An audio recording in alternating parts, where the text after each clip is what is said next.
aux cieux, que ton nom soit sanctifié, que ton règne vienne, que ta volonté soit faite sur la terre comme au ciel. Donne-nous aujourd'hui notre pain de ce jour.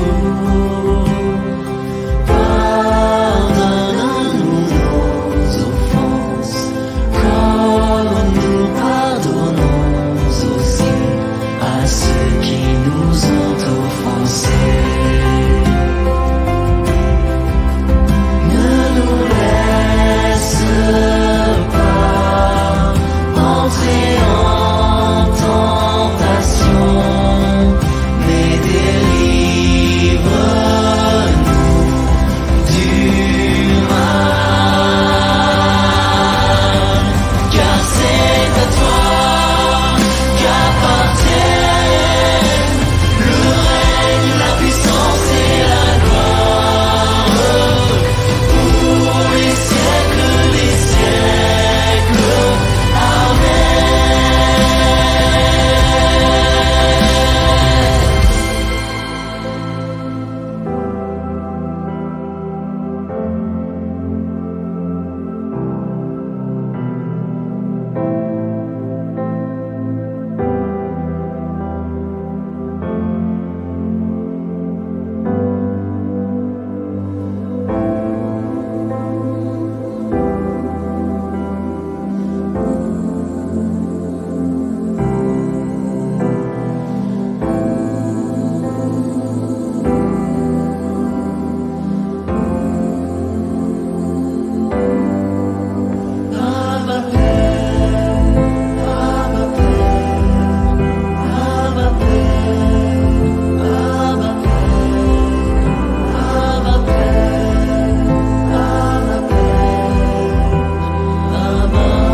Toi qui es en quête de repères dans ta vie spirituelle et qui désire vivre une intimité plus profonde avec le Seigneur, voici pour toi la neuvaine de prière à Notre-Dame du Mont-Carmel, dénommée Brise légère, brise légère, brise légère. Et les noms Marie. Sur les pages des pères Georges Oboué et Donald Wally. Et l'anchao non. Thème, prier sans cesse. Marie est sous d'onction. Du mercredi 8 au jeudi 16 juillet 2020, à partir des 18h GMT, intervenant les pères Hervé-Marie Ignat, Étienne Fossou, Étienne Guessant, Donald Wally, Georges Oboué, avec la participation du diacre Honoré Akpovi et de la sœur Marie-Paul Espérance. Quelle est celle-ci? Brise légère, brise légère, brise légère. Comme le prophète Élie, laissons-nous transformer par une nouvelle expérience avec Dieu. Suivez-nous également sur le canal YouTube dénommé Magnificat et la radio Grâce Espoir.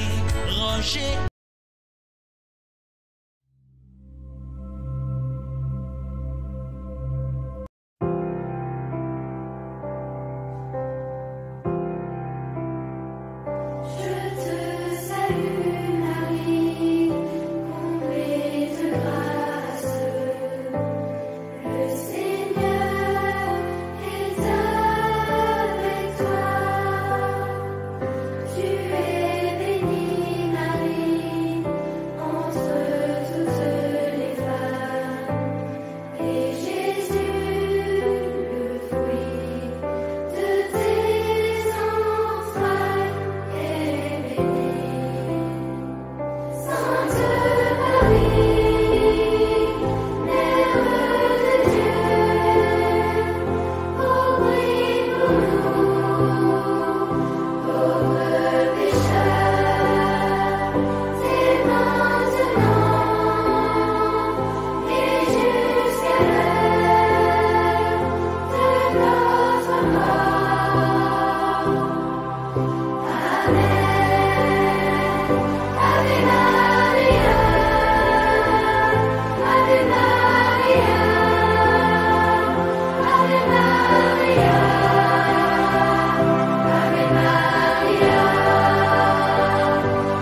m'appelle Yoram David Afani.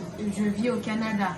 Je t'invite à suivre la neuvaine à Notre-Dame du Mont-Carmel qui commence le 8 juillet 2020 à partir de 18h. Sois connecté et n'oublie pas de partager. Sois béni. C'est la famille Baflan.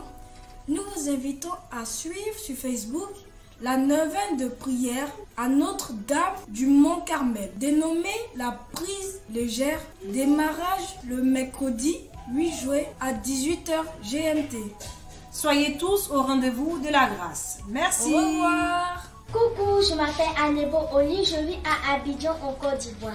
Je vous invite à suivre la neuvaine de prière à Notre-Dame du Mont-Carmel, dénommée la prise légère, du mercredi 8 au jeudi 16 juillet 2020 à partir de 18h GMT.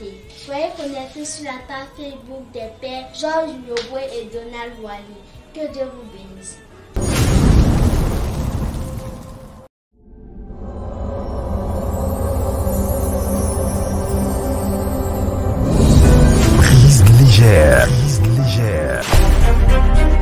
Neuvaine de prière à Notre-Dame du Mont-Carmel du 8 au 16 juillet 2020. Partenaire officiel, Radio Grâce Espoir, Origine Communication, Radio Adoration Matinale et Cénacle TV. Brise légère. Événement à ne rater sous aucun prétexte. Dieu vous bénisse.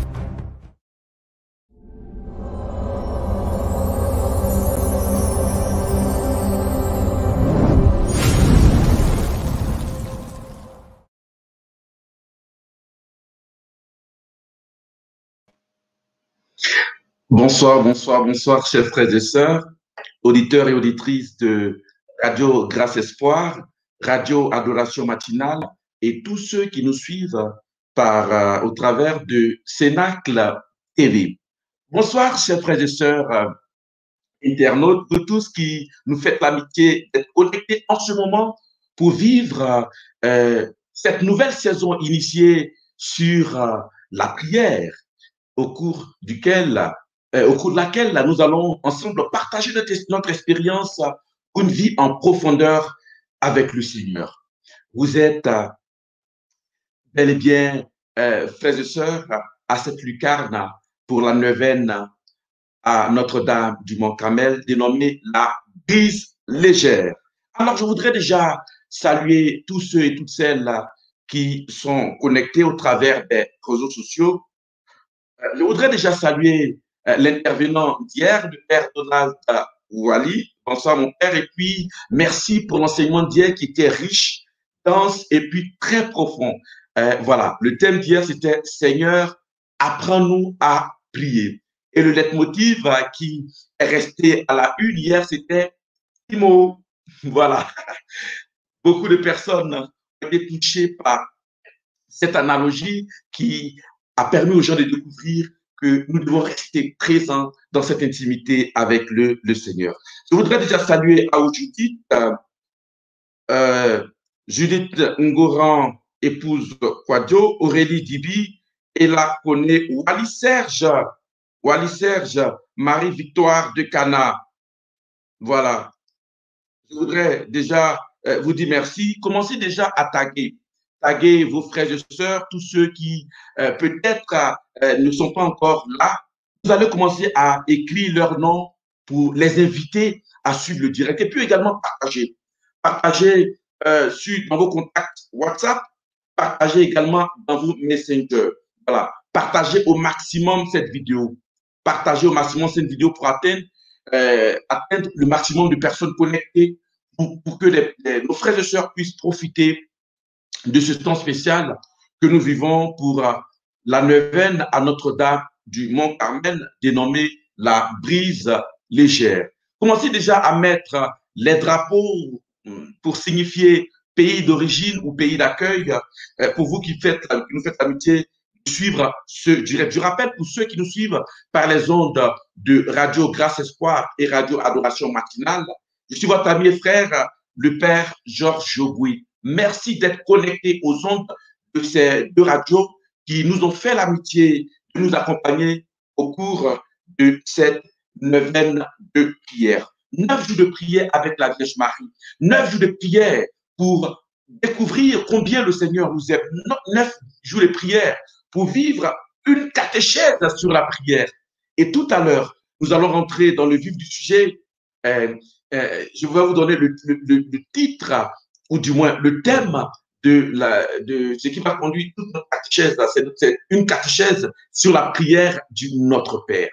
Tour à tour, les intervenants qui vont passer vont nous enseigner sur un article, un verset du Notre Père. Hier, nous avons ouvert le bal avec le Père Donald Wally. Et si vous lisez attentivement le texte qui a conduit, ou du moins le texte qui va nous servir d'appui, qui est tiré de Matthieu chapitre 6, à partir du verset 9, nous verrons Jésus qui va dire, quand vous voulez prier, toi quand tu pries, dites notre Père qui est aux cieux. Alors, le Père Donald a démarré avec Seigneur, apprends-nous à prier. Voilà. Donc, ce sera une catéchèse sur la prière du Notre Père. Je voudrais saluer Emmanuela, Fabiola Joseph, Erika Amali, Lydia Dessert, Consigne Guessan-Marie, Claire Bani, Christelle René, Eric Chana, Marie-Louise Ebi, Larissa Goua, Germaine Dérault, Régis Massala, depuis le Gabon, Anne-Nicole, Léopoldine Kakou, Raïssa Iritielou, Sénirita Songo, Marie-Paul Kwasi, Raïssa Conan depuis l'Angleterre, Nadège Doré, Daniel Lelelou, voilà. Continuez de partager, puis taguer. Voilà, je ne vois pas, taguer au maximum, un maximum de personnes. Voilà, vos amis, écrivez leur nom et vous verrez que ces personnes vont venir suivre ce moment avec nous. Alors, maintenant, chers frères et sœurs, trêve de bavardage, nous allons entrer dans le vif du sujet en initiant ce précieux temps par le temps de prière. Je vous assure que ce temps, c'est une neuvaine de prière. Nous avons bien voulu, pour cette édition spéciale, pour cette nouvelle saison, donner la part belle à la prière. C'est justement la prière d'une neuvaine, c'est 9 jours de prière pour une intention particulière. Et aujourd'hui, nous prions par l'intercession de Marie, Notre-Dame du Mont-Carmel, pour entrer dans une vie de profondeur avec le Seigneur. Vous avez certainement vu sur les pages Facebook du Père Georges Joboué et Donald Wally un lien qui accompagne qui a accompagné le post. Sur le lien, vous cliquez sur le lien, vous verrez le déroulement de la prière de cette neuvaine. Beaucoup de personnes ont écrit au Père Donald et au Père Georges en inbox pour demander la prière de la neuvaine. Donc, si vous allez sur les deux pages, Père Georges Joboué et Père Donald Wally, vous verrez le lien de la prière qui a été mis pour que vous puissiez télécharger le document en PDF qui vous permettra de suivre le déroulement de cette neuvaine. Alors, je salue déjà Kevin et ce Christian qui assure la régie, qui nous assure la plateforme au niveau des réseaux sociaux pour ce direct. Alors, frères et sœurs, nous démarrons maintenant cette neuvaine de prière.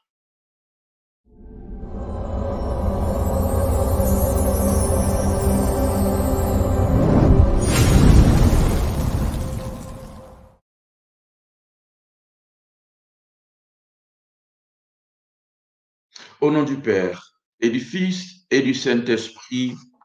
Amen.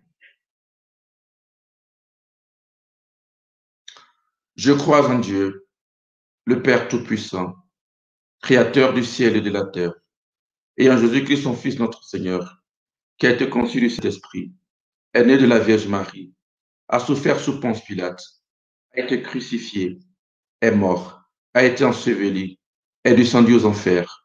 Le troisième jour, est ressuscité des morts, est monté aux cieux, est assis à la droite de Dieu le Père Tout-Puissant, d'où il viendra juger les vivants et les morts. Je crois en l'Esprit Saint, à la Sainte Église catholique, à la communion des saints, à la rémission des péchés, à la résurrection de la chair et à la vie éternelle. Amen.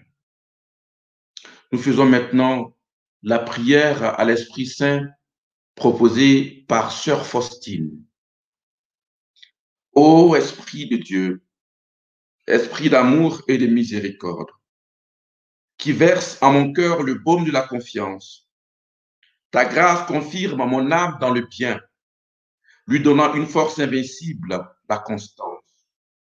Ô Esprit de Dieu, esprit de paix et de joie, qui réconforte mon cœur assoiffé. Verse en lui la vivante source de l'amour divin et rend-le intrépide dans la lutte. Ô Esprit de Dieu, le plus aimable hôte de mon âme, je désire de mon côté être fidèle, tant aux jours de joie qu'aux jours de souffrance. Je désire, Esprit de Dieu, vivre toujours en ta présence. Ô Esprit de Dieu, qui imprègne mon être et me fait connaître ta vie divine et trinitaire. Tu m'invites à ton être divin, uni ainsi à toi, j'ai la vie éternelle.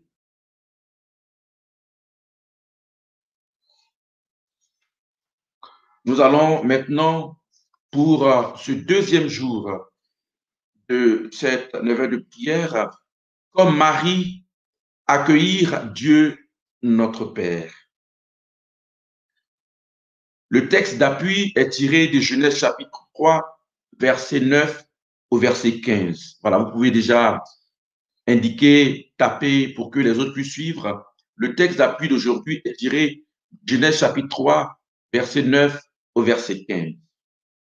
Le Seigneur Dieu appela l'homme et lui dit, « Où es-tu donc? » Il répondit, « J'ai entendu ta voix dans le jardin, j'ai pris peur parce que je suis nu et je me suis caché. » Le Seigneur reprit, « Qui donc t'a dit que tu étais nu? Aurais-tu mangé de l'arbre dont je t'avais interdit de manger? » Alors le Seigneur dit au serpent, « Parce que tu as fait cela, tu seras maudit parmi tous les animaux. Je mettrai une hostilité entre toi et la femme, entre ta descendance et sa descendance. Celle-ci te meurtrira la tête et toi, tu lui meurtriras le talon. » Parole du Seigneur. Nous rendons grâce à Dieu.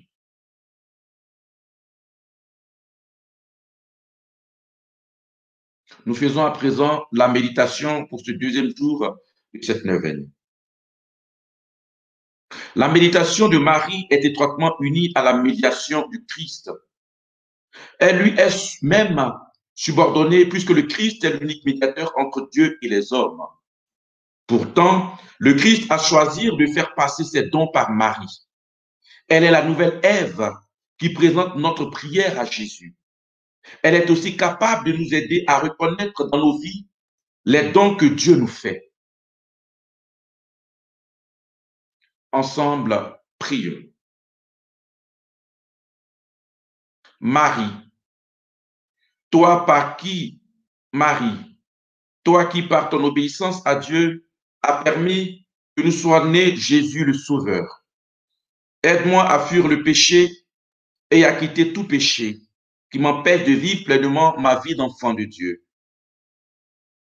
Notre Père qui es aux cieux, que ton nom soit sanctifié, que ton règne vienne, que ta volonté soit faite sur la terre comme au ciel.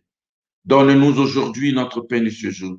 Pardonne-nous nos offenses, comme nous pardonnons aussi à ceux qui nous ont offensés. Et ne nous laisse pas entrer en tentation, mais délivre-nous du mal. Car c'est à toi qu'appartiennent le règne, la puissance et la gloire pour les siècles des siècles. Amen. Je vous salue Marie, pleine de grâce, le Seigneur est avec vous. Vous êtes bénie entre toutes les femmes et Jésus, le fruit de vos entrailles, est béni. Sainte Marie, Mère de Dieu, priez pour nous, pauvres pécheurs, maintenant et à l'heure de notre mort. Amen. Je vous salue Marie, pleine de grâce, le Seigneur est avec vous. Vous êtes bénie entre toutes les femmes et Jésus, le fruit de vos entrailles, est béni. Sainte Marie, Mère de Dieu, priez pour nous, pauvres pécheurs, maintenant et à l'heure de notre mort. Amen. Je vous salue Marie, pleine de grâce, le Seigneur est avec vous. Vous êtes bénie entre toutes les femmes, et Jésus, le fruit de vos entrailles, est béni.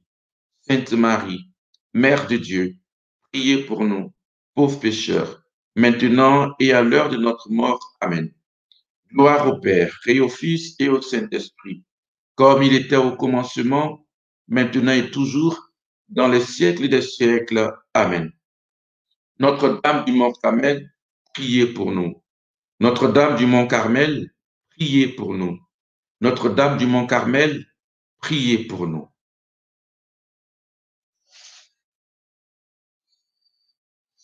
Prions. Nous faisons maintenant la prière de la neuvaine pour le deuxième jour.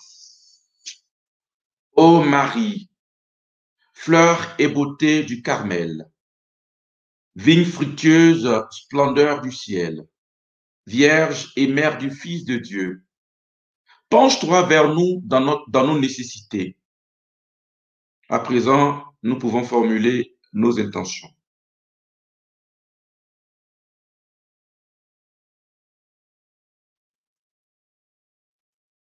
Ô étoile de la mer, viens à notre aide et montre-toi notre mère. Sainte Marie, Mère de Dieu, nous t'implorons humblement du fond de notre cœur. Que rien ne résiste à ton intercession toute puissante. Notre-Dame du Mont Carmel, priez pour nous. Amen. Unis dans un même esprit, avec tous les vivants et tous les morts, nous osons dire notre Père qui est dans les cieux, que ton nom soit sanctifié, que ton règne vienne, que ta volonté soit faite sur terre comme au ciel. Donne-nous aujourd'hui notre pain de ce jour. Pardonne-nous nos offenses, comme nous pardonnons aussi à ceux qui nous ont offensés. Et ne nous laisse pas entrer en tentation,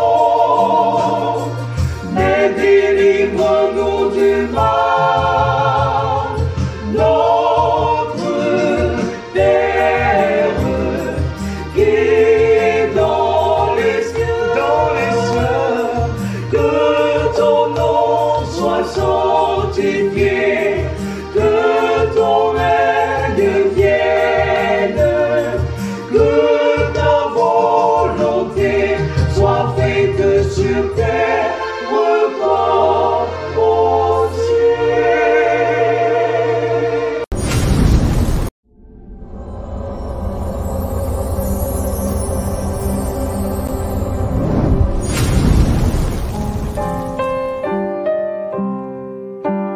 Oh, prends mon âme, prends-la, Seigneur, et que ta flamme brûle à mon cœur, que tout mon être vibre pour toi.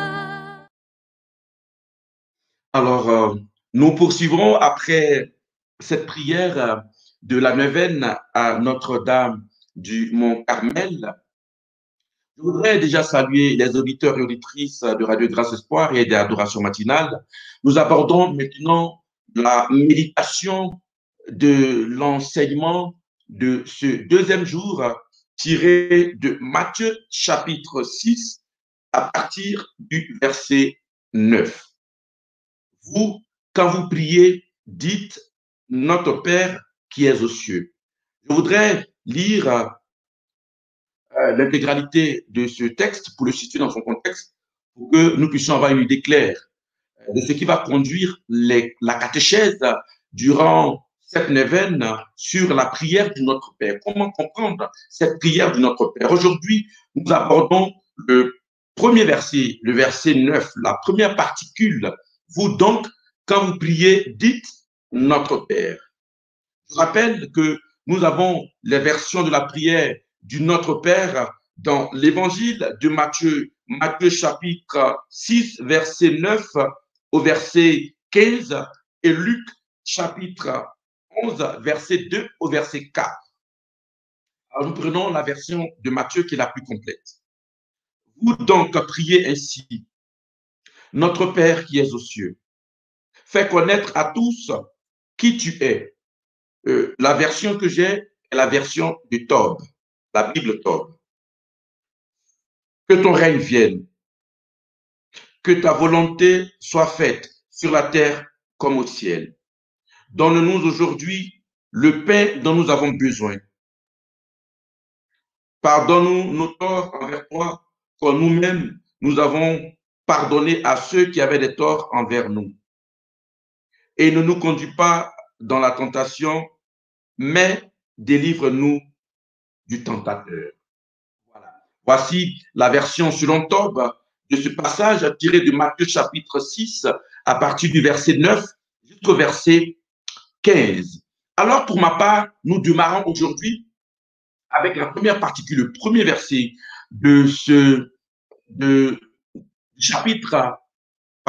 verset 9 du chapitre 6e de Saint Matthieu. Quand vous priez, dites. Frères et sœurs, aujourd'hui, il est question de la prière du Notre Père. La prière du Notre Père est une des principales prières chrétiennes avec le « Je crois en Dieu », récitée par les catholiques, les protestants et les orthodoxes. Donc, cette prière du Notre Père, comme la prière du « Je crois en Dieu », est une prière récitée par les catholiques, les protestants et les orthodoxes. C'est la première prière, c'est la première et unique prière que le Christ a enseignée directement à ses disciples et qui nous a été transmise. Parfois, la prière du Notre Père est appelée la prière du Seigneur. Nous retrouvons également la prière du Notre Père dans d'autres prières. Pour ceux qui, en dehors de la messe, où nous recitons le Notre Père, il y a dans la liturgie des heures, il y a aussi dans les dévotions populaires, comme le chapelet et les nombreuses neuvaines. Si vous vous êtes rendu compte, aujourd'hui, dans la neuvaine à Notre-Dame du Mont-Carmel, nous avons récité la prière du Notre Père. Donc, nous retrouvons la prière du Notre Père et dans la liturgie de l'Eucharistie, dans les dévotions populaires et aussi dans d'autres actions, dans d'autres actes liturgiques. Alors, Tertullien, qui est l'un des pères de l'Église, est l'un des premiers pères de l'Église à faire des commentaires sur la prière du Notre Père. Et Tertullien va nous dire que la prière du Notre Père est le breviarium, c'est-à-dire l'abrégé de tout l'enseignement du Christ. Cette prière ne vise pas seulement à honorer Dieu, mais elle comprend en elle presque tout le discours du Seigneur, toute la mémoire de son enseignement, de sorte que cette prière se trouve être l'abrégé de tout l'évangile. Voilà ce que nous dit Tertullien, qui est un père de l'Église, qui est l'un des premiers à faire le commentaire sur la prière de notre Père. Il dit, la prière de notre Père était l'abrégé de tout l'enseignement du Christ. Et il ne vise pas seulement, cette prière ne vise pas simplement ou seulement à honorer Dieu au travers du culte, mais cette prière vise à découvrir le résumé de tout l'enseignement de Christ, la mémoire de tout l'enseignement de Christ, de tous les discours du Christ, de tous les discours du Christ, mais aussi c'est un abrégé de tout l'évangile, nous dit Tertullien. Alors, le beau-père qui souligne notre lien filial à Dieu, nous invite à nous reconnaître comme enfants de Dieu. Confesser Dieu comme Père est un acte de foi. Nous le découvrons dans la liturgie de la messe et dans les dévotions particulières, comme nous venons de le dire. C'est pourquoi les dimanches de solennité, nous disons dans notre acte de foi, qui est le credo, que ce soit dans le symbole de Nicée ou dans le credo de Nicée-Constantinople, nous disons la prière de « Je crois en Dieu », mais pas seulement en Dieu, mais en Dieu comme Père Tout-Puissant. Alors, la notion de Dieu comme Père nous permettra de comprendre le fondement de la prière de notre Père comme héritage du Christ légué à ses disciples. C'est le Christ lui-même qui transmet la prière de notre Père à ses disciples. Voilà. Ce n'est pas une technique, une stratégie de prière. Mais Jésus enseigne à ses disciples la prière. Loin d'être une technique, une méthode, mais la prière de notre Père vise à créer un lien filial entre le disciple et Dieu. Voilà. Et nous qui avons hérité par le Christ cette prière, nous sommes amenés à découvrir ce lien filial qui nous unit au Père à travers Jésus-Christ qui est notre frère. Pour comprendre la prière de notre Père, frères et sœurs, auditeurs et auditrices de Radio Grâce Espoir et Adoration Matinale, nous allons d'abord présenter la figure de Dieu comme Père. Comment comprendre la figure de Dieu comme Père? Parce que Jésus dit, vous, quand vous priez, dites. Mais avant qu'il ne le dise, si vous remontez dans les versets antérieurs, Jésus critique la méthode, la manière dont les pharisiens prient. Ne faites pas comme les pharisiens. Ils s'imaginent qu'à force de prière, ne rabâchez pas. Voilà. Donc, Jésus, il donne ici, à travers la prière de notre Père, ce que représente notre intimité avec le Seigneur. Ce n'est pas tant une méthode, une technique qui nous apprend, mais Jésus veut nous introduire dans ce lien filial qui l'unit, lui et le Père. Et par ricochet, nous, disciples, frères du Christ, nous sommes appelés à découvrir au travers de la prière de notre Père le lien qui nous unit à ce Père qui nous aime. Mais pour comprendre la prière de notre Père, nous allons découvrir l'image, la figure de Dieu en tant que Père. Frères et sœurs, nous allons partir de l'histoire de l'Église. Dans l'Église primitive, comment l'image de Dieu Père, l'analogie de la figure de Dieu comme Père a progressé dans l'histoire de l'Église. Au début de l'histoire de l'Église, le lien filial qui unit le Père et le Fils sera sujet à des controverses. Ainsi, saint Irénée de Lyon, au IIe siècle, va mener une réflexion en partant de la réponse que Jésus va donner à Philippe en Jean chapitre 14, verset 8 au verset 10, pour définir le lien d'union perpétuelle dans l'amour entre Père et Fils qui se donne à voir aux hommes dans la figure du Christ, rendant visible l'invisible. Parmi ces controverses, il y a deux hérésies. Donc, déjà au IIe siècle, saint Irénée de Lyon, en partant du commentaire du chapitre 14e de Saint Jean à propos du lien d'amour, du lien filial qui unit le Fils au Père. Donc, Irénée de Lyon met en lumière ce lien, c'est-à-dire cette union perpétuelle d'amour qui unit le Fils et le Père.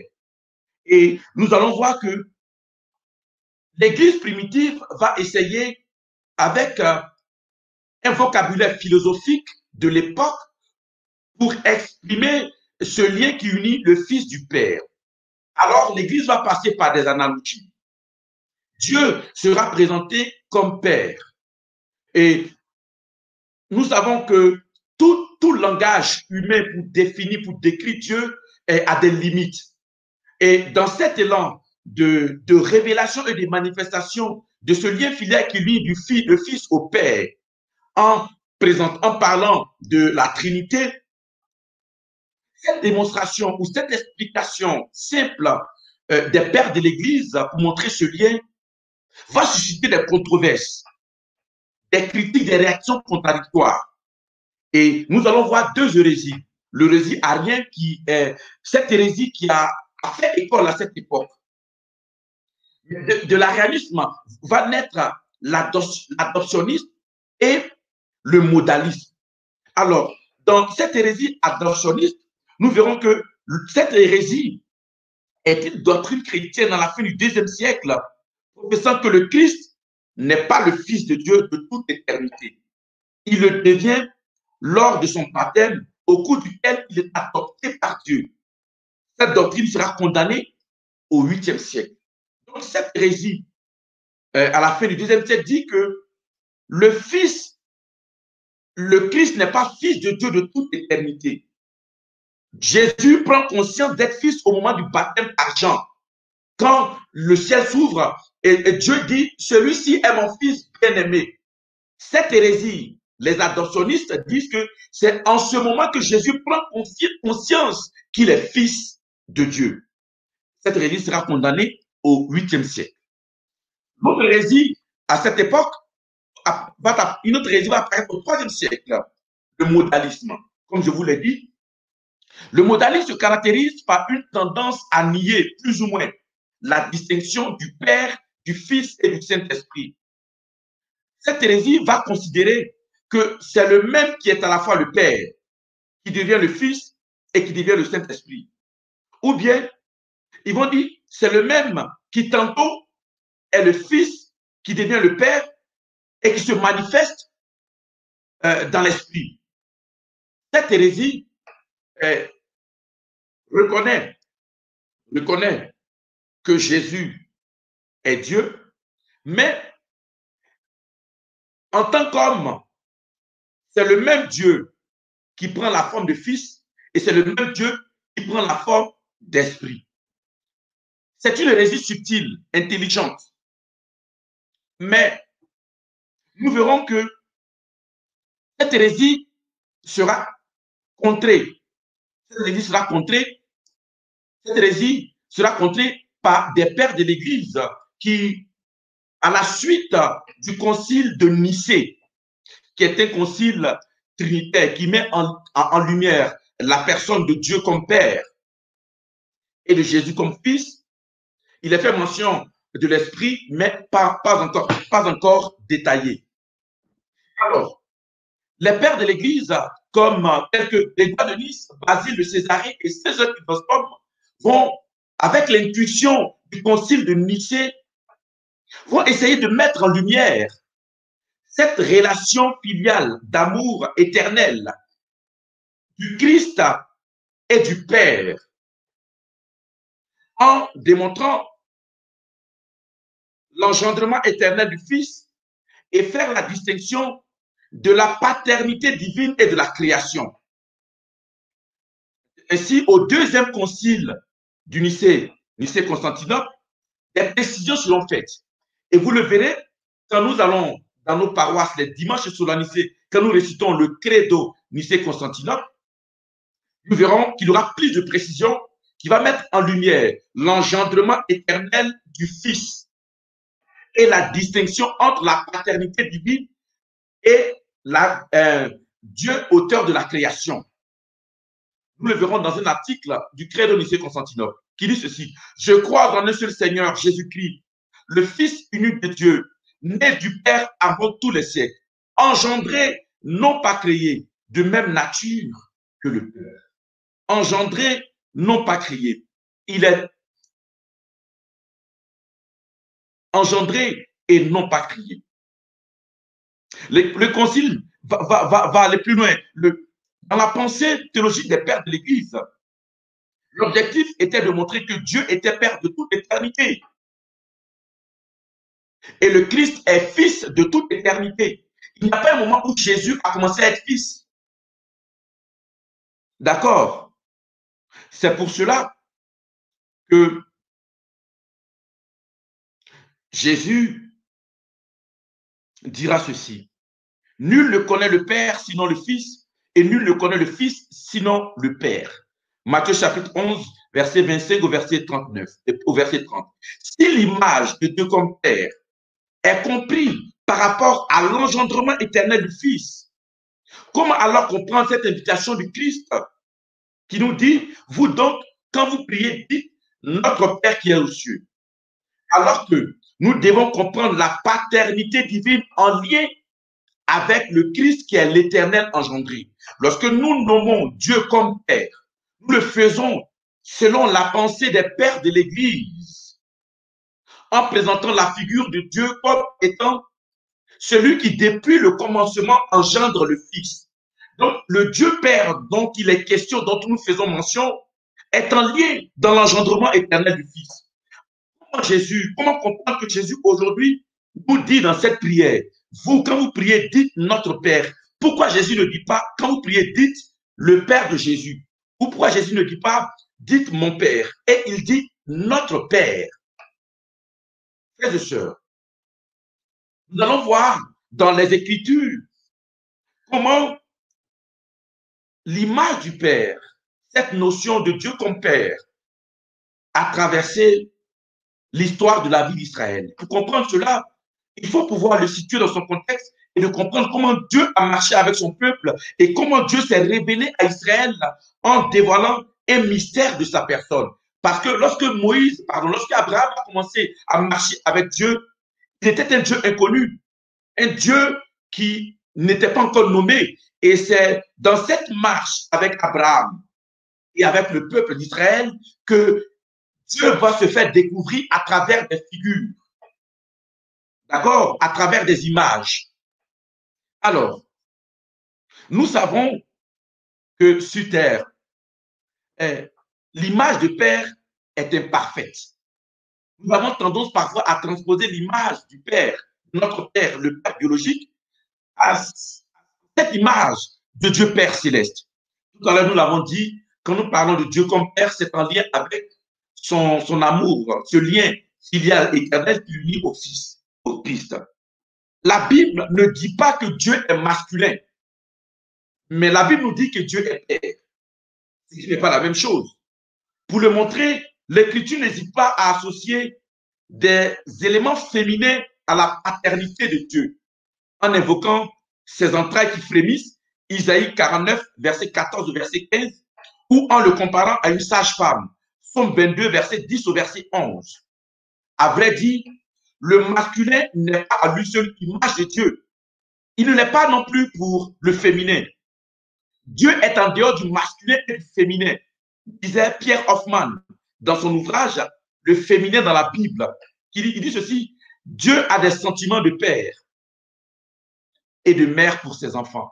Et cela est confirmé par le psaume 103, verset 13. Alors, cette image de Dieu en tant que père ne veut pas dire que Dieu est masculin. Ne veut pas non plus dire que Dieu est féminin. On peut dire que Dieu est mère. Dieu est à la fois père et mère. Mais les images employées dans les textes bibliques sont des analogies qui pour montrer les dimensions ou les sentiments éprouvés par soit la paternité ou la maternité dans la conception juive. C'est pour cela que Dieu n'est pas masculin, il n'est pas féminin. Et dans les textes bibliques, on emploie des images pour présenter sa manière d'être présent et d'être proche de ce peuple-là. La façon de percevoir la relation avec Dieu dans la Bible comme père évolue en fonction de l'histoire et du contexte du peuple juif, comme je l'ai dit. En Israël, Dieu est perçu comme un père créateur. Genèse chapitre 1er, verset 27. Pourquoi? Parce qu'il est celui qui donne la vie. Dieu nous a créés à sa ressemblance. Or, l'attention aux ressemblances est une façon de dire la filiation. Il nous donne la vie. Dieu en Israël est perçu comme un protecteur, un père protecteur et nourricier. Notre Père connaît tous nos besoins et nous protège. Dans le psaume 46, verset 1er, il dit ceci: Dieu est pour nous un refuge et un appui, un secours qui ne manque jamais dans la détresse. Donc Dieu est comme un père protecteur, un père nourricier. Dans le psaume 139, verset 5, il dit ceci: tu m'entoures par derrière et par devant et tu mets la main sur moi. Deutéronome 33, verset 27. Ceci: le Dieu d'éternité est un refuge et sous ses bras éternels est une retraite. Devant toi, il a chassé l'ennemi. Israël est en sécurité dans sa demeure. Dieu est perçu comme un père protecteur. Celui qui invoque Dieu comme père décide de se réfugier sous sa protection. Matthieu 6, verset 25, verset 33. C'est pourquoi Jésus va dire: mais ne vous inquiétez pas en vous demandant qu'allons-nous manger ou où allons-nous boire, avec quoi allons-nous vêtir. Dieu tout cela sait. Frères et sœurs, il nous dit: ne vous inquiétez de rien. En Israël, Dieu est perçu comme le père des orphelins. Le psaume 10, verset 14. Il dit ceci: tu regardes cependant, car tu vois la peine et la souffrance pour prendre en main leur cause. C'est à cause, c'est à toi que s'abandonne le malheureux. C'est toi qui viens en aide à l'orphelin. Si tu penses, si tu te sens abandonné, réfugie-toi dans cette prière de notre Père qui est une prière ecclésiale. Il est le Père des orphelins. La Bible va plus loin. Il est le défenseur des veuves. Dieu, dans une famille, à ceux qui étaient abandonnés, il les délivre de la captivité et les rend heureux. Il est également perçu comme un père éducateur.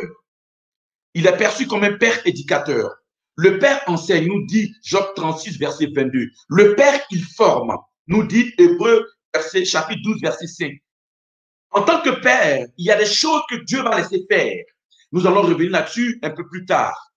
Tu te dis peut-être pourquoi tel ou tel événement, telle situation t'arrive. Mais en tant que père, Dieu peut te corriger, il peut t'éduquer. L'éducation peut prendre diverses formes. Peut prendre la forme du silence, peut prendre la forme des situations qui peuvent arriver. Dieu, en tant que père, Israël a expérimenté. Le livre des prophètes nous donne beaucoup d'images sur ce que représente ce Dieu qui aime et qui corrige. Frères et sœurs, nous découvrons déjà les figures et les images de la paternité divine selon les contextes dans la vie du peuple juif. Il est perçu comme un père qui donne la vie, il est perçu comme un père nourricier, un père protecteur, il est perçu comme le père des orphelins. Donc, et nous voyons que dans cette marche avec le peuple, l'image de ce Dieu Père a ressorti en fonction des contextes, des besoins et des situations par lesquelles Israël va passer. Alors, donc nous découvrons, frères et sœurs, que cette prière de notre Père est tellement puissante, si intense. Quand Jésus dit, vous, quand vous priez, dites notre Père. C'est vraiment, ce n'est pas Dieu Père comme masculin. Non, non, non, non. C'est Dieu comme Père. Comme ce Père qui est celui qui engendre le Fils et qui aime le Fils depuis toute éternité. Or, nous savons que Dieu nous aime au travers du Fils et Dieu le Père ne peut pas refuser à tous ceux qui prient et s'unissent au travers du Fils. Et Jésus dit, tout ce que vous demanderez en mon nom au Père, il vous l'accordera. Parce que ce lien filial qui nous unit au Père, ce lien-là est fait grâce au Fils, au Christ, avec qui nous sommes frères, avec qui nous sommes co-héritiers. Et donc, à cause du Fils, par l'amour éternel qui l'unit au Fils, nous entrons dans cette dimension fidèle avec le Père. C'est pour cela que nous pouvons dire avec Jésus, notre Père. Frères et sœurs, alors, le Notre Père est inspiré en grande partie de plusieurs prières juives, en particulier le Kaddish et la Hamida. Et d'autres textes juifs existent au temps de Jésus de Nazareth. Dans l'Ancien Testament, comme dans la tradition orale du judaïque, Dieu est le Père des hommes, notamment dans la Torah. Il dit, vous êtes les filles de l'Éternel, votre Dieu. Deutéronome 14, verset 1. Et dans les prophètes, il est dit, Dieu te dit, je vais te faire une place parmi mes enfants. Tu m'appelleras mon Père et tu ne t'éloigneras pas de moi. La prière, notre Père qui est aux cieux, est invoquée dans les bénédictions qui précèdent le schéma Israël. En fait, notre foi catholique est une foi judéo-chrétienne, c'est-à-dire qui part de la tradition juive. Or, la mention du Dieu Père ou l'appellation, l'origine du Notre Père, du Dieu en tant que Père, vient de différentes prières juives, le Kaddish et la Hamida, qui faisaient mention de Dieu comme Père, c'est-à-dire Dieu Père du peuple juif. Et donc, la prière du Notre Père est invoquée dans les bénédictions de la principale prière d'Israël, qui est le schéma Israël, qui dit ceci, notre Père, notre Roi, enseigne-nous ta doctrine. Avec la formule notre Père, Père miséricordieux, dans la Hamida, il était dit 3 fois cette prière. On appelait cette prière, disait, notre Père, reviens-nous, notre Père, pardonne-nous, notre Père, délivre-nous du péché. Frères et sœurs, nous voyons donc que cette prière, en invoquant Dieu comme Père, notre Père, trouve son origine dans les prières juives existantes à cette époque. Et aujourd'hui encore, les Juifs continuent, au travers de la prière du schéma Israël, de faire mention de la prière de notre Père. Donc, le Notre Père est l'une des, de la bénédiction numéro 5 et numéro 6 de la prière juive. Cette prière faisait partie des bénédictions que le juif, le père juif, devait faire pour sa famille. Alors, si Israël, en tant que peuple élu, a pu invoquer Dieu comme Père, qui peut donc dire cette prière? Selon Saint-Cyprien et Origène, qui sont des pères de l'Église, ils disent, tout d'abord, les chrétiens. Ce sont les chrétiens qui sont appelés à dire, à appeler Dieu notre Père. Pourquoi ils le disent? Parce que en Christ, nous avons été baptisés et sauvés. Ils vont aller plus loin. Ils vont dire, mais, cette prière, à cause de l'adjectif, du pronom possessif notre, implique aussi tout homme de bonne volonté. Donc, si Cyprien et Origène dit, c'est vrai que la prière de notre Père est dite dans la prière juive. Or, nous savons que le peuple juif est le peuple élu de Dieu. Ils peuvent se permettre d'appeler Dieu leur Père à cause d'Abraham. Et Cyprien et Origène disent que, premièrement, ceux qui peuvent dire, appeler Dieu notre Père, sont d'abord les chrétiens, parce qu'ils ont été baptisés et sauvés par le Christ. À cause de cela, tout baptisé peut appeler Dieu Père. Mais il va plus loin, parce que Jésus a mis le démonstratif, le pronom possessif notre. Ce notre implique que cette prière est adressée à toute l'humanité, c'est-à-dire à toute personne de bonne volonté. Origène et Cyprien vont s'appuyer sur l'évangile, sur le prologue de Saint Jean, qui dit ceci, mais à tous ceux qui l'ont reçu, il leur a donné le pouvoir de devenir enfants de Dieu et à ceux qui croient en son nom. Frères et sœurs, c'est pour cela que la prière de notre Père est d'abord une prière ecclésiale et non une prière personnelle. C'est pourquoi Saint Augustin dira que le Notre Père, la prière du Notre Père est une prière sûre. Il dit, elle nous permet de nous sentir enfants, car c'est aux enfants que Dieu a décidé de se révéler. Et donc la prière du Notre Père est une prière confiante, c'est une prière des humbles. Mais en fait, c'est une prière de toute l'Église. Quand tu fais la prière du Notre Père, tu n'es pas seul. Saint Augustin dit que la prière du Notre Père est une prière sûre. C'est-à-dire que tu ne pries pas seul. Même quand tu fais ta prière au travers de ta neuvaine ou de ton chapelet, lorsque tu commences à dire Notre Père qui est aux cieux, tu t'unis. Cette prière appelle la prière de toute l'Église. Donc tu n'es pas seul. Tu ne pries pas seul. Même si tu ne trouves pas les méthodes de la formulation adéquate, l'Église prie avec toi lorsque tu te mets en présence de Dieu pour dire le Notre Père. C'est pour cela que Saint Augustin m'a dit que la prière de notre Père est une prière sûre, parce que c'est une prière ecclésiale. Augustin dira ceci. Que peut-il refuser en parlant de Dieu comme Père céleste à la prière de ses enfants, quand il leur a déjà préalablement permis d'être ses enfants? Waouh! Comment c'est profond cette prière, cette parole de Saint Augustin. Il dit, mais comment Dieu peut nous refuser quelque chose alors qu'au préalable, il nous a permis d'être ses enfants? Mais qu'est-ce qu'un père peut refuser à ses enfants? Et le catéchisme de l'Église catholique au numéro 2787 dit ceci. Quand nous disons notre Père, nous reconnaissons d'abord que toutes les promesses d'amour annoncées par les prophètes sont accomplies dans la nouvelle et éternelle alliance en son Fils Jésus-Christ. Toutes les promesses. Quand nous disons le Notre Père, nous reconnaissons d'abord que toutes les promesses annoncées par les prophètes qui se sont accomplies dans le Christ s'adressent à nous aujourd'hui. Wow. Vous voyez, parfois même, les gens, même quand on leur demande de faire la prière de notre Père, la prière de notre Père devient comme une prière mécanique. Or, la prière de notre Père est une prière ecclésiale. Lorsque tu fais la prière de notre Père, tu t'unis à l'église, même quand tu te retrouves seul dans ta chambre en train de faire cette prière. C'est toute l'église qui fait cette prière avec toi. C'est pour cela que nous avons décidé dans cette catéchèse sur la prière de faire la catéchèse sur la prière de notre Père. Et les autres intervenants vont à leur tour aussi après donner plus de profondeur à chaque article de notre Père. Et vous voyez que dans les offices des heures, dans les offices du plénière, dans la liturgie des heures, dans la liturgie de la messe et dans certaines dévotions, la prière d'une autre foi revient. Pardon, la prière de notre Père est là. C'est une prière de l'Église. Très bien aimé. Je voudrais t'inviter. Tu ne sais pas comment prier. Tu n'as pas de technique de prière. Commence d'abord par prier le Notre Père. Ne prie pas le Notre Père comme une prière rabâchée, comme une prière mécanique. Mais la prière de notre Père est une prière qui t'enseigne. Une prière d'abandon filial au Père. Mais une prière dans laquelle tu retrouves toutes les promesses des prophètes qui se sont accomplis au Christ s'adresser à toi.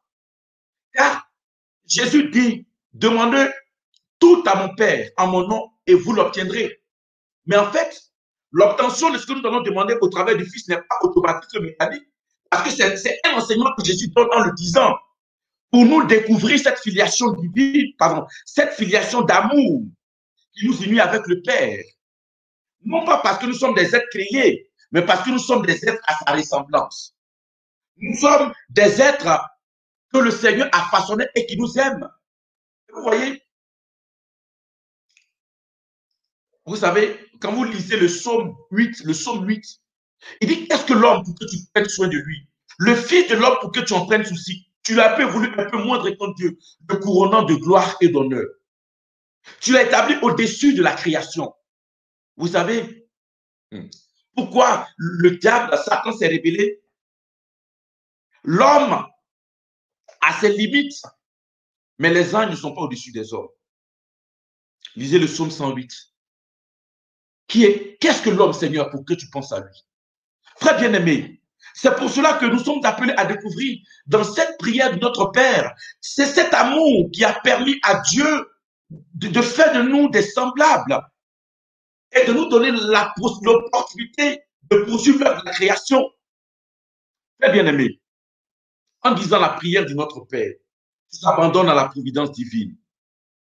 Jésus dit en Matthieu 6, et c'est justement à la suite de l'enseignement, lorsque vous allez à partir du verset 26, qui suit la prière du Notre Père, le Seigneur va dire ceci. Regardez les oiseaux du ciel, ils ne font ni semaille ni moisson, ils n'amassent pas dans les greniers, et votre Père céleste les nourrit. Vous-même, ne valez-vous pas beaucoup plus que qui d'entre vous, en se faisant du souci, peut ajouter un jour à sa vie? Pourquoi est-ce que tu te fais tant de soucis? Pourquoi tu te soucies? Pourquoi est-ce que tu es tracassé par cette situation? La suite de la prière de notre Père, qui est une prière confiante, qui nous invite à un abandon total à la providence divine. Quand tu pries le Notre Père, souviens-toi que tu as besoin de t'abandonner à la providence divine. En fait, ce n'est pas que tu vas demander et recevoir automatiquement. Tu laisses la volonté du Père céleste s'accomplir dans ta vie. Frère bien-aimé, Jésus dit, au travers de cette prière, de ne pas te soucier du lendemain. La prière de notre Père est une prière de confiance. C'est une prière de confiance. Regarde, à force de soucis, il nous dit le Sirachide chapitre 30, à partir du verset 22. Il dit, ne te laisse pas aller à la tristesse, ne te tourmente pas pour tes projets. La joie du cœur fait vivre l'homme et la gaieté prolonge la durée de ses jours.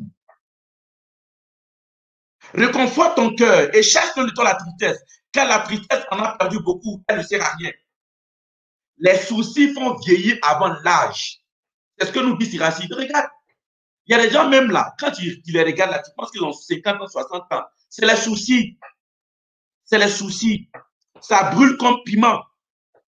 Ça brûle comme piment. Soucis, problème. Il y a un gars qui me dit, mais est-ce que mon père, est-ce que tu connais problème? Quand problème arrive, et pourtant, le Père céleste sait ce dont on a besoin. La prière de notre Père nous invite à un abandon total pour découvrir la providence divine. La prière de notre Père nous invite à découvrir que nous faisons partie d'une famille. Et cette famille a un Père. Frères et sœurs, cette famille est l'Église. Cette famille est le lieu le plus sûr pour notre établissement. Et nous voyons la parabole du fils prodigue en Luc chapitre 15. Le texte commence ainsi. Un homme avait 2 fils. Le plus jeune dit à son père, « Père, donne-moi ma part d'héritage. » Et le texte dit qu'il s'en alla pour un pays lointain.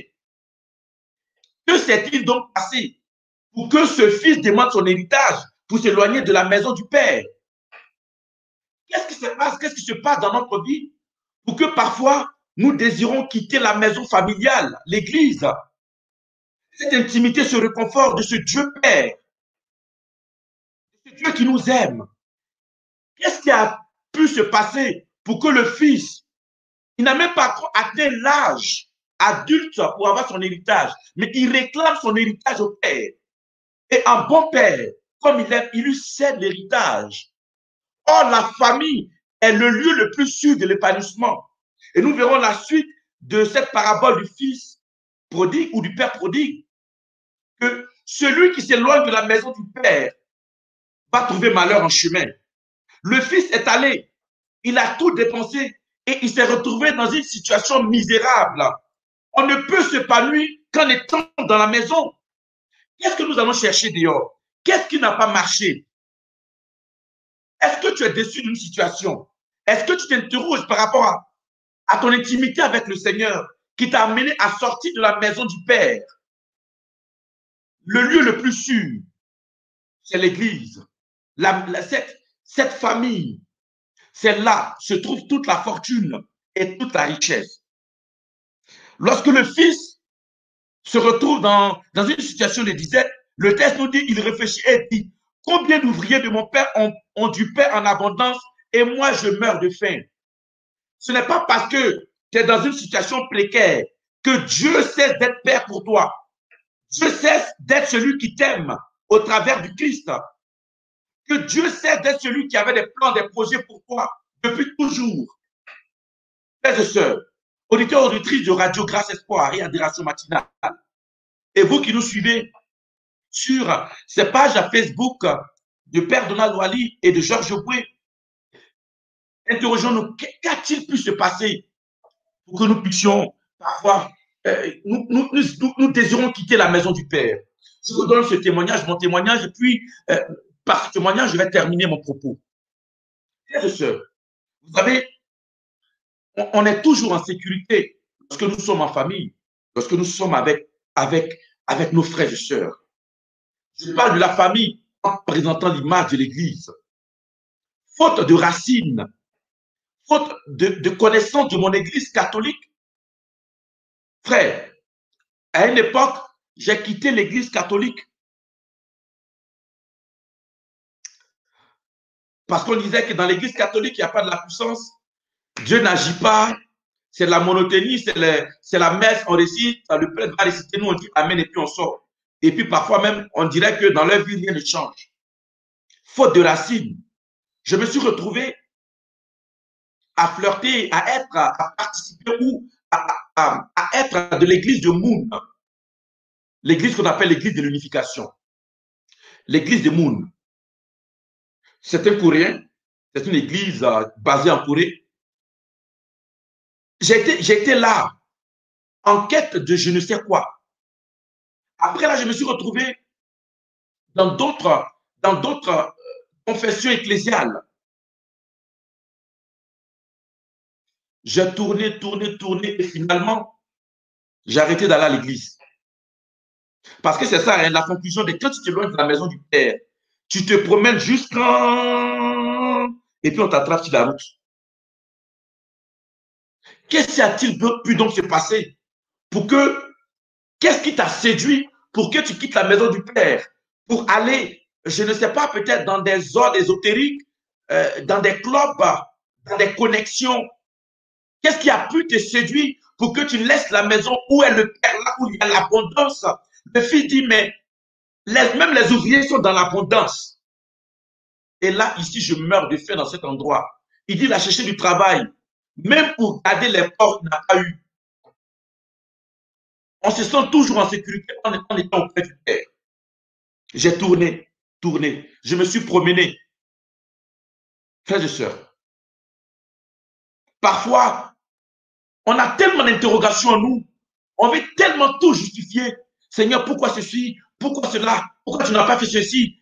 Quelqu'un s'est levé le matin, qui t'a croisé à un carrefour, t'a séduit, et tu es rentré, je ne sais, dans quel club, dans quel ordre, dans quelle secte, dans quelle confrérie, parce que tu as quitté la maison du Père. Regardez un peu, je vous dis cela pour que vous compreniez. Regardez l'histoire de Judas.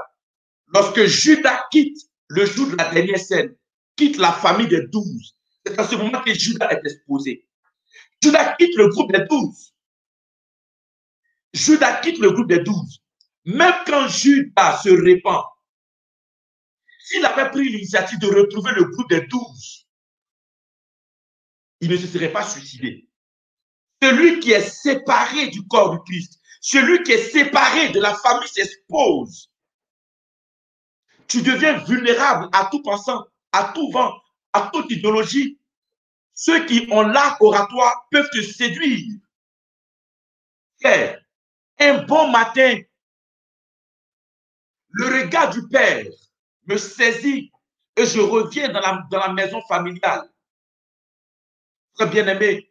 Et quand je reviens dans l'église, et c'est en cela que quand Dieu parfois, en tant que Père, autorise ou laisse les choses se réaliser, c'est pour t'éduquer et pour que tu comprennes. Ce que tu vis en ce moment est une éducation. C'est pour que tu comprennes. Dieu n'est pas méchant. Il dit, mais vous qui êtes des hommes, quand vos enfants vous demandent un père, est-ce que vous allez lui donner du serpent? À plus forte raison, votre Père qui est aux cieux ne saura vous donner ce qui est bon pour vous.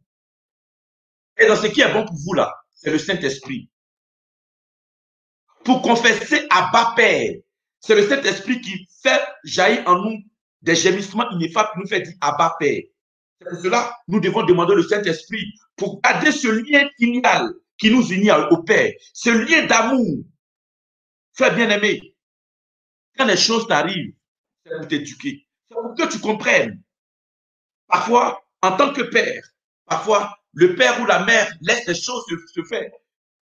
Et quand tu découvres que tu t'étais éloigné, c'est en ce moment, la situation par laquelle tu traverses là devient un enseignement, une leçon pour toi. Frère, le fils prodigue a pris conscience, le père l'a attendu tout ce temps.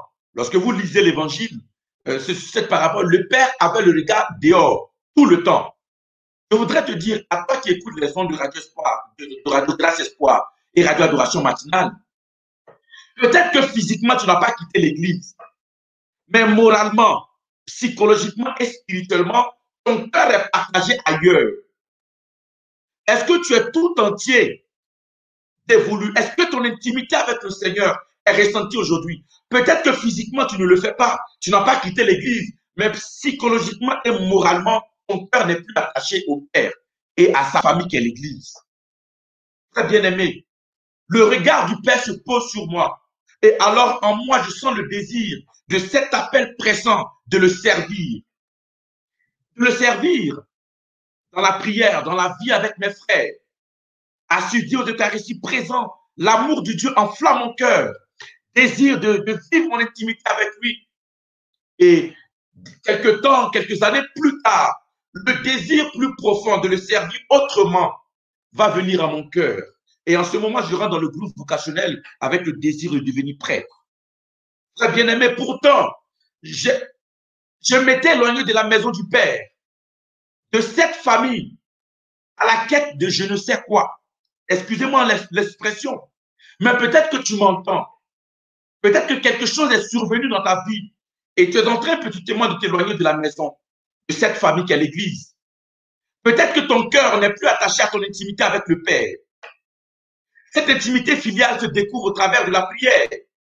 Dans cette intimité, le désir et la soif de la prière te permet de découvrir que tu es un Père. Mais quand tu désires de ne plus prier à cause d'une situation, quand tu désires de te fâcher avec Dieu à cause d'une situation, c'est que tu es en train d'abandonner ton amour avec le Père. Il y a des gens qui ont arrêté de prier. Cela nous permet de découvrir que ton lien avec le Père n'est plus ça. La prière de notre Père te rappelle que Jésus a dit, vous, quand vous priez, dites, notre Père qui est aux cieux. Notre Père qui est aux cieux, pour nous définir, ce n'est pas un lieu géographique, ce n'est pas en haut. Les cieux ou le ciel est un terme théologique, biblique, pour découvrir, pour traduire l'omniprésence de Dieu. Dieu est présent en tout lieu. Dieu est présent à l'extérieur, mais il est surtout présent à l'intérieur de toi. Si ton intérieur, ton intimité avec Dieu a été brisée, rompue par un événement difficile, c'est que cet amour qui t'unissait a disparu. Frères et sœurs, je termine en disant ceci. Regardez jusqu'où l'amour du Christ pour le Père va aller. Lorsque Jésus est sur la croix, il meurt. L'évangéliste Saint Luc va mettre dans la bouche du Christ le psaume 31. Quand Jésus prie, mon Dieu, pourquoi m'as-tu abandonné? Et puis il termine la dernière parole du Christ sur la croix. Père, entre tes mains, je remets mon esprit. C'est-à-dire que les situations les plus difficiles par lesquelles Jésus était passé, l'humiliation, la flagellation, l'abandon des disciples, même sa prière éjaculatoire sur la croix, quand il dit, mon Dieu, pourquoi m'as-tu abandonné? Jésus continue de manifester son lien filial, d'amour éternel avec le Père. Le dernier mot de Jésus sur la croix, c'est Père, entre tes mains, je remets mon esprit. C'est-à-dire que rien n'a pu ébranler son lien d'amour, son amour pour Dieu le Père. Et il sait que en confessant, en tout déposant dans les mains du Seigneur, Dieu a le dernier mot, il a la dernière réponse.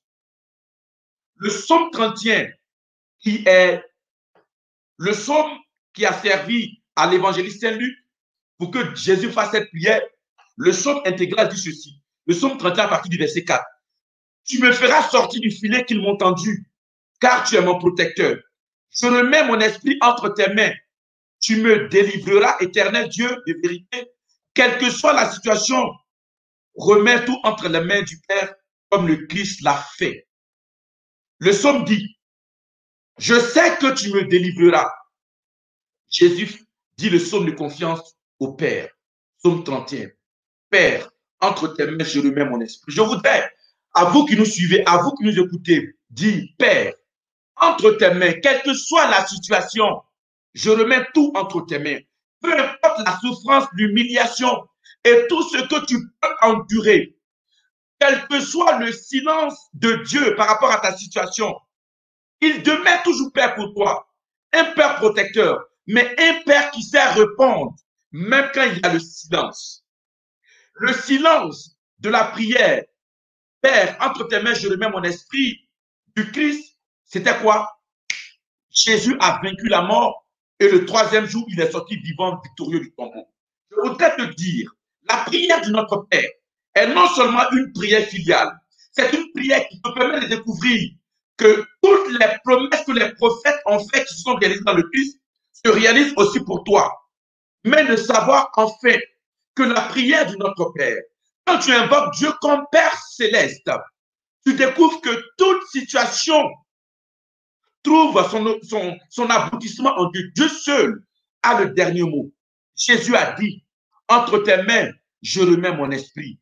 Et le psaume 31, verset 5 dit, Seigneur, tu me délivreras. Tu es le Dieu de vérité. Je voudrais m'adresser à toutes les personnes qui se sentent humiliées, abandonnées, pour toutes ces personnes qui ont perdu le goût et la vie de prière. Dieu est le Dieu qui est toujours Père. Ta situation ne l'empêche pas d'être Père. Il est toujours Père pour toi et il le demeurera toujours. C'est pour cela, quel que soit ce que tu endures, dis comme le Christ a dit à ses disciples, quand tu seras en train de pleurer ou quand tu voudras prier, dis ceci, notre Père qui est aux cieux, que Dieu vous bénisse.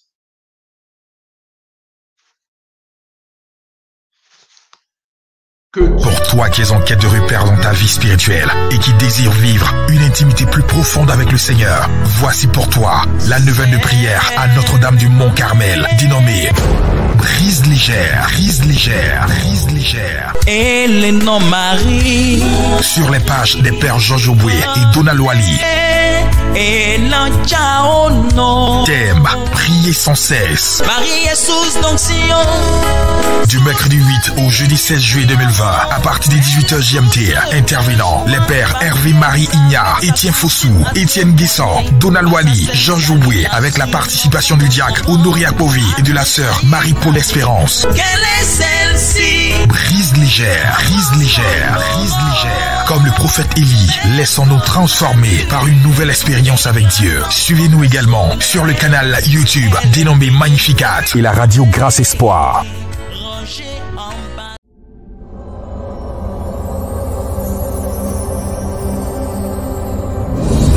Brise légère, brise légère. Neuvaine de prière à Notre-Dame du Mont-Carmel, du 8 au 16 juillet 2020. Partenaire officiel, Radio Grâce Espoir, Origine Communication, Radio Adoration Matinale et Synacle TV. Brise légère, événement à ne rater sous aucun prétexte. Dieu vous bénisse.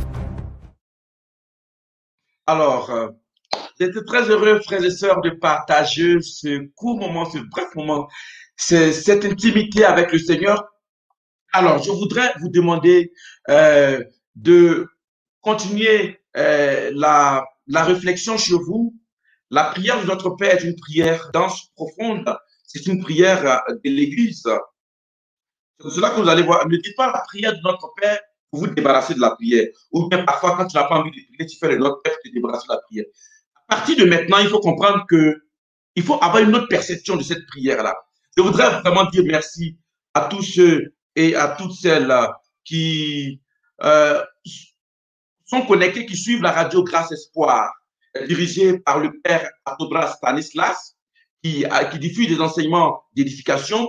Je voudrais dire merci à Olivier Adeko de Radio Adoration Matinale, ou de toutes les personnes qui ont assuré la mise en onde de ces deux radios, Grâce Espoir et Radio Adoration Matinale. Merci aux auditeurs et auditrices qui étaient avec nous. Demain encore, nous donnons rendez-vous.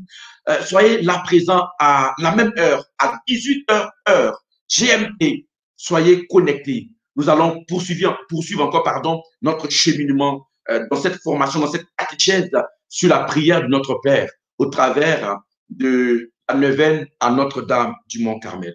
Je voudrais dire merci à tous les internautes qui sont restés jusqu'à ce moment. Merci à tous les prêtres qui étaient connectés. Merci à tous les responsables de groupes de prière qui nous ont suivis. Que Dieu vous bénisse. Et puis, je voudrais dire, Dieu ne cesse d'être Père pour nous. Peu importe ce que tu vis, il est toujours Père. Je dis le Père Georges Oué. On se retrouve demain, même heure, même fréquence, Radio Grâce Espoir, Radio Adoration Matinale. Que Dieu vous bénisse. À demain.